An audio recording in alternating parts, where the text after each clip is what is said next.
L'invité du Maine, une coproduction Fidélité Mayenne, RCF Sarthe. Un communiqué de presse de l'ARS, l'Agence régionale de santé, ce 10 février souligne, je cite, « la nécessité d'une collaboration soutenue et renforcée entre les 3 établissements hospitaliers de Laval, Haute-Anjou et Nord-Mayenne. Leur interdépendance impose une approche coordonnée pour assurer un fonctionnement optimal des services au premier rang d'urgence. » L'ARS souligne ensuite l'investissement des équipes sur le terrain, y compris des directeurs des centres hospitaliers, toujours de Laval, Mayenne et de Château-Gontier, mais annonce dans ce même communiqué, et là je cite encore, que l'ARS émettrait un avis défavorable au renouvellement du contrat de ses directeurs au Centre national de gestion. Philippe Henry, bonjour. Bonjour. Alors vous êtes le maire de Château-Gontier et signataire avec d'autres d'une pétition de soutien à votre hôpital du Sud-Mayenne et du Haut-Anjou. Est-ce qu'il est nécessaire de rappeler les grandes difficultés auxquelles doivent faire face les équipes soignantes pour l'accueil des patients dans les hôpitaux en règle générale et particulièrement dans les services d'urgence ? Alors aujourd'hui, concernant nos hôpitaux mayennais et celui qu'on connaît bien nous dans le sud Mayenne, on fait effectivement face aujourd'hui à ce qu'on appelle une sorte de désorganisation dans les missions d'urgence qui sont liées, on le sait, avec effectivement un déséquilibre aujourd'hui des forces en présence puisque l'hôpital de Laval confirme aujourd'hui ses fragilités. L'hôpital de Mayenne se trouve aujourd'hui emporté par les fragilités de Laval et on observe depuis maintenant plusieurs mois des fragilités qui commencent aujourd'hui à poindre leur nez à Château-Gontier puisque les fermetures successives ou les régulations successives qui sont faites aujourd'hui à Laval font de l'hôpital de Château-Gontier souvent le seul hôpital ouvert en termes d'urgence et aujourd'hui voit un afflux de patients qui viennent du Nord-Mayenne, du centre Mayenne, qui viennent aussi du Bailleul, du côté de Sablé-sur-Sarthe et aussi du Haut-Anjou pour ne pas dire même une partie parfois du transfert du CHU. Et donc on est sur un centre hospitalier de proximité qui doit répondre à un bassin de vie, mais qui n'est pas en capacité de répondre aujourd'hui à une population de 500 000 habitants. Et donc on est en train de mettre en grande difficulté effectivement les équipes qui restent encore debout au centre hospitalier du Haut-Anjou. Et donc c'est pour ça que on appelle aujourd'hui à un travail beaucoup plus fin avec nos établissements et on veut faire ce travail-là aujourd'hui avec ceux qui sont en poste parce que la responsabilité de cette désorganisation, ce ne sont pas la responsabilité des directeurs. D'ailleurs, vous l'avez cité, le communiqué de presse de l'ARS dit tout et son contraire.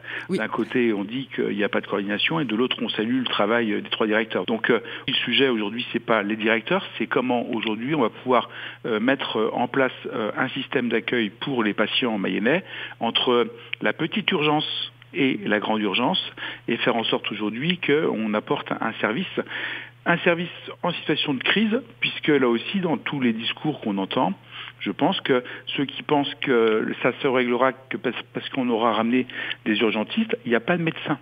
On n'aura pas possibilité de doubler les effectifs de médecins urgentistes en Mayenne, on le sait. Il n'y a pas la ressource suffisante en France. Il n'y a pas la ressource suffisante déjà dans plein d'hôpitaux. On sait que même dans les grands centres, on est en régulation.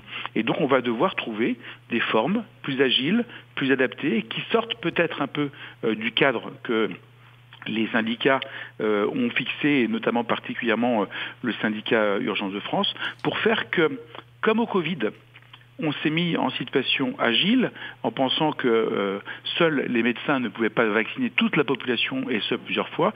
Et donc on a trouvé des formats agiles pour faire en sorte aujourd'hui qu'on vienne s'épauler avec des infirmières, avec des pharmaciens.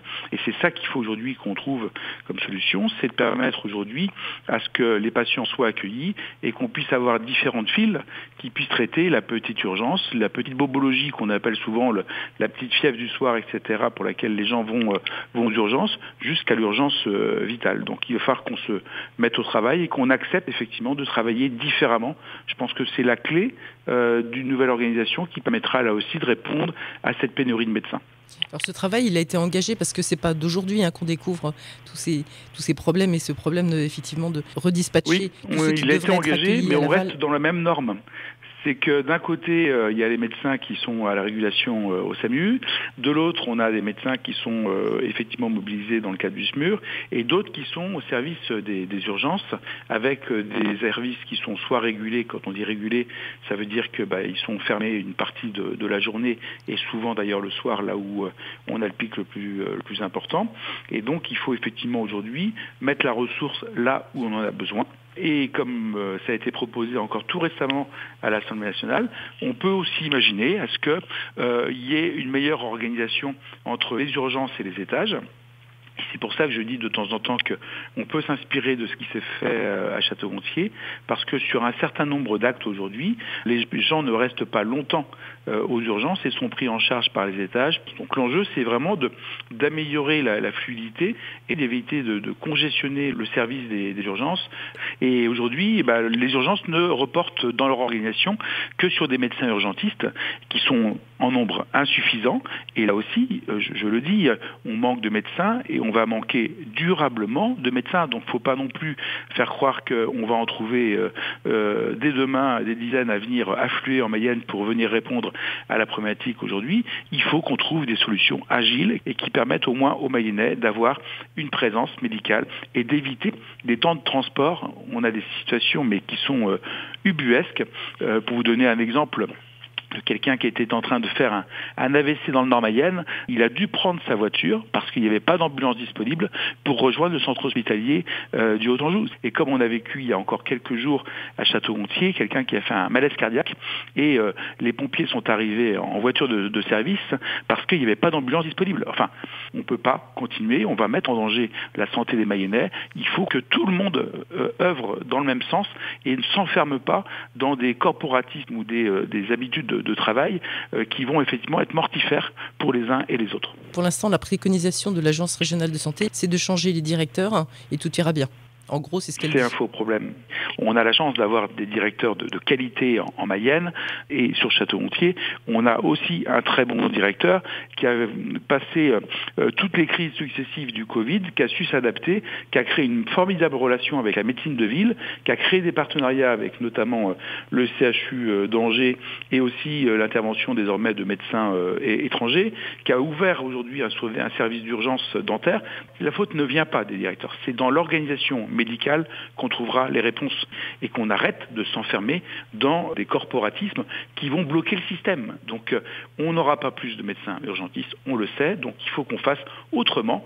Et je ne sais pas si vous avez vu une proposition de loi à l'Assemblée nationale où les services d'incendie et de secours nationaux proposaient à ce que les médecins pompiers et professions et médecins et quand on dit pompiers aussi médicaux étaient aujourd'hui à faire des propositions pour dire est-ce qu'on ne peut pas nous aujourd'hui prêter main forte au service pour traiter ce qu'on appelle la petite urgence. Et il faut qu'on travaille de la coopération dans le domaine médical et qu'on arrête de s'enfermer pour dire aujourd'hui que les urgences ne sont réservées qu'aux urgentistes. Non. Vous avez évoqué le fait qu'on pourrait passer des urgences assez rapidement aux services hospitaliers dans les étages, mais en fait on sait aussi que dans les étages, il y a aussi une pénurie de soignants. Mais c'est là où je pense qu'il y a besoin de s'inspirer de ce qui se fait dans certains centres hospitaliers.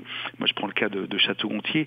On a créé aujourd'hui une polyvalence dans les étages. Quand vous avez aujourd'hui un service chirurgie, il n'est pas réservé avec 3 lits en viscéral, 3 lits en cardio, 3 lits en ortho, et c'est un service de chirurgie. Et ça veut dire qu'à chaque fois qu'il y a un lit disponible, il est occupé. Là aussi, il faut qu'on arrête de s'enfermer dans des spécialités. Et concernant les urgences, vous savez, une grande partie de ce qui vient entre 18h et 22h, c'est des gens qui pourraient être traités très simplement sur une file de médecine générale qui n'ont pas forcément besoin de rencontrer un médecin urgentiste. Si on s'enferme à faire des urgences, un lieu réservé aux urgentistes, on va tuer le service public des urgences, ça c'est évident. Certains ont pu parler d'une sorte de sabotage de l'ARS. L'ARS a été, je pense, très maladroite. Nos 3 directeurs, notamment des centres hospitaliers de Mayenne, de Laval et de Château-Gontier, ont travaillé ensemble sur le planning du mois de février et que dès le premier jour, il a été mis à mal avec un médecin urgentiste de Mayenne qui a quitté les services pour rejoindre Laval. Donc, ce que je veux dire, c'est qu'on est systématiquement dans des opérations de déstabilisation Et ce qui fait peur à tout le monde, c'est ce qu'on a connu avec Le Mans et le Bailleul, c'est des opérations de vampirisation. C'est de se dire, puisqu'on est en difficulté, on va aller piquer les professionnels chez les autres. C'est pas la solution. Parce qu'on est en train de déstabiliser tout le système médical. Et est-ce que dans le même temps, vous préconiseriez aussi, Philippe Henry, de former un petit peu plus de médecins? On sait que ça ne répondra pas là tout de suite aux nécessités.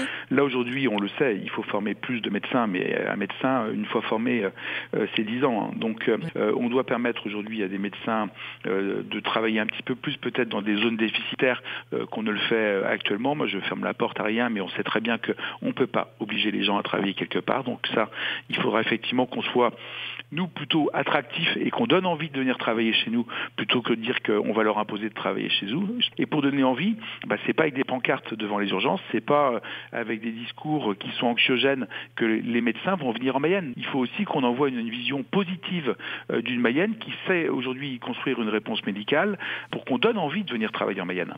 Bon, et donc visiblement, c'est pas ce que fait l'ARS en ce moment. Alors c'est surtout pas ce que fait l'ARS en ce moment, c'est pas non plus ce que l'on voit régulièrement au travers des médias. Je reprends l'exemple de ce qui s'est fait dans le centre d'urgence dentaire. Grâce à l'initiative qui a été prise par le directeur et la communauté médicale, on a pu mettre en place aujourd'hui un service d'urgence dentaire qui permet de répondre à tous les Mayennais. Et celui de Château-Gontier, je vous dis, il y a plus de 60% des gens qui viennent de Laval. Et à côté de ça, on a conventionné et on met en place aujourd'hui un accueil d'étudiants de 6e année en dentaire qui vont pouvoir aujourd'hui exercer pendant plusieurs mois en Mayenne et qui vont, j'espère aussi, à un moment donné, peut-être avoir envie peut-être de s'installer en Mayenne. Il faut qu'on travaille aujourd'hui des formes qui donnent envie de venir travailler chez nous, mais il faut qu'on envoie un message et une image positive et constructive. Philippe Henry, donc cette pétition que vous avez signée qui s'intitule « Ensemble, soutenons notre hôpital du Sud Mayenne, Illy-Hauthenjoux », vous n'êtes pas seul à l'avoir signée et on sent aussi que dans la population, il y a un grand soutien à votre hôpital du Hauthenjoux. Ça peut faire pencher la balance du bon côté pour que l'ARS revienne sur ces décisions? On a plutôt souhaité, nous, le mot tribune qu'une pétition, c'est quelque chose de plus positif. Effectivement, on a, nous, ressenti énormément de soutien de la part de la population, des associations d'usagers, dans tous les réseaux économiques. Et vous l'avez vu, cette tribune est signée aussi par la maire de Segré, par le président de la communauté de communes du Segré en Anjou. Et donc, cette volonté de dire aussi qu'on est sur un territoire qui est plus large que celui de la Mayenne. Ce sont des 1000 personnes là, qui ont commencé déjà à signer cette tribune. Il faut se remettre autour de la table. Et c'est ce que j'ai dit aussi à mes collègues maires de Laval et de Mayenne. On ne trouvera des réponses qu'en se mettant autour de la table et en s'investissant dans nos dossiers un peu plus que de faire de la communication comme on est en train de voir régulièrement et qu'on puisse travailler avec ceux qui ont envie de travailler et que les autres, ils viennent effectivement mettre des grains de sable dans le système, eh bien il faudra s'en séparer. Merci beaucoup Philippe Henry de nous avoir expliqué cette tribune que vous avez signée et puis cette position de beaucoup d'élus mayennais qui vient un petit peu répondre à ce communiqué de presse assez étonnant de l'Agence régionale de santé. Les choses devraient bouger. On a un certain nombre de rendez-vous et de rencontres qui sont déjà très nombreuses depuis une quinzaine de jours, mais qui vont encore s'accélérer la semaine prochaine. Bon, donc peut-être qu'on aura l'occasion de se reparler très bientôt alors. Et j'espère avec effectivement des issues positives. Merci beaucoup Philippe Henry. Merci à vous.